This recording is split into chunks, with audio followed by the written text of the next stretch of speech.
Oke, assalamualaikum warahmatullahi wabarakatuh. Saya Edi Saputra Rokit dengan NIM 05377656 kelas 128 yang akan mempresentasikan tugas ketiga tentang proposal PPK, di mana tema yang akan saya bahas itu tentang kampanye komunikasi digital generasi muda tanpa sampah plastik. Oke, kita mulai.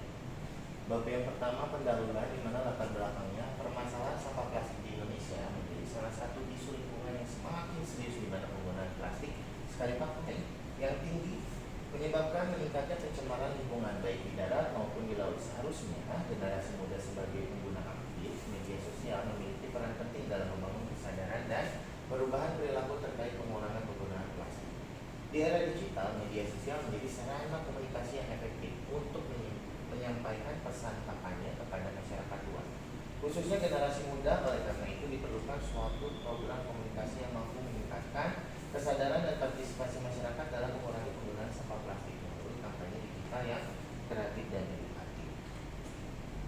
Lalu identifikasi masalahnya itu kita identifikasi rendahnya kesadaran generasi muda terhadap dampak sampah plastik, tingginya penggunaan plastik sekali pakai dalam kehidupan sehari-hari, kurangnya kampanye komunikasi lingkungan yang menarik bagi anak muda, belum optimalnya pemanfaatan media digital untuk edukasi lingkungan.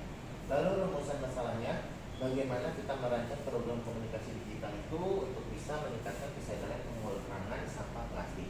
Media komunikasi apa yang efektif digunakan untuk target generasi muda? Bagaimana mengukur keberhasilan kampanye komunikasi tersebut?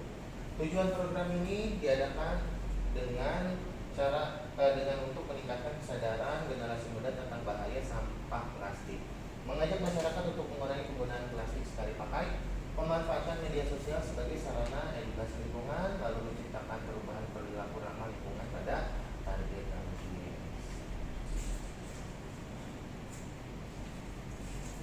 Lalu di bab kedua, analisis situasi. Tujuan program penggunaan plastik sekali pakai masih menjadi kebiasaan masyarakat Indonesia. Banyak generasi muda yang belum memahami dampak jangka panjang sampah plastik terhadap lingkungan. Di sisi lain, penggunaan media sosial seperti Instagram, TikTok, YouTube sangat tinggi di kalangan anak muda, sehingga dapat dimanfaatkan sebagai media kampanye komunikasi.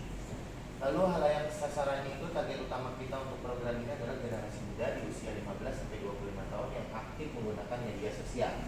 Analisanya kami gunakan dengan SWOT, di mana strengthnya itu media sosial mudah diakses, konten digital cepat menyebar. Weaknessnya, kesadaran masyarakat masih rendah. Opportunity kita itu dukungan komunikasi lingkungan, sedangkan triknya itu banyaknya informasi lain di media sosial. Lalu bab ketiga, strategi dan perencanaan program. Tujuan komunikasinya meningkatkan pengetahuan audiens mengenai bahaya sampah plastik, membentuk sikap peduli lingkungan, lalu mendorong perubahan perilaku dalam penggunaan plastik. Pesan utamanya, kurangi plastik hari ini untuk lingkungan yang lebih baik di masa depan. Bentuk kegiatannya, kita akan buat kampanye hashtag generasi tanpa plastik, video edukasi TikTok dan Instagram Reel, webinar lingkungan hidup, dan poster digital. Setelah itu, bab keempat, pelaksanaan dan evaluasi. Pelaksanaan programnya di mana dilakukan secara daring melalui media sosial dan webinar. Lalu evaluasi programnya kita lakukan melalui jumlah peserta webinar, engagement media sosial, dan survei kepuasan audiens. Yang bab kelima, penutupan. Pelaksanaan programnya di mana program komunikasi digital ini diharapkan mampu meningkatkan kesadaran muda